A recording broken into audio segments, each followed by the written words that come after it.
यहाँनिर एउटा चिज देखाउनु गइरहेको छु, हजुरहरूले देख्नुभयो र देख्नु भएन भने मै भन्दैछु। यो जुन चाहिँ रुखहरूको बिचबिचबाट चाहिँ हाम्रो बिजुलीको कनेक्सनको तार गइरहेको छ, देख्नुभयो। अब चाहिँ यो तारको विषय लिएर कुरा लिएर आइरहेको छु आज है। के को बारेमा भन्दाखेरि चाहिँ तारले चाहिँ एकदम रुखदेखि लिएर छोडेर चाहिँ रुखको बिचबिचबाट छिरिरहेको छ है।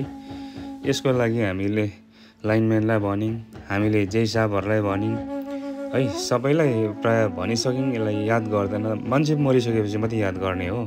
यहाँनिर नानीहरू घाँस काट्न आउँछ, कोही बुढा मान्छेहरू, केही भइहाल्यो भने को जिम्मा हुने त। पावर डिपार्टमेन्टलाई भन्दाखेरि सुन्दैन भने हामीले चाहिँ पिएचईलाई गएर भन्नुपर्ने हो है। हाम्रो जति म चाहिँ यति भन्नु चाहिँ हाम्रो कर्मचारीहरूलाई यो हेर्नुपर्ने हो है, स्यालेरी मिलेको छैन कि उहाँहरूलाई टाइममा, के कारणले गर्दाखेरि यस्तो भइरहेको छ है। यसलाई अलिकति मध्यनजर राखिदिनु पर्यो र सालै पछि यो यसरी हाँगाहरू छाड्छ, त्यो काम गरिदिनु पर्यो जस्तो लाग्यो मलाई चाहिँ।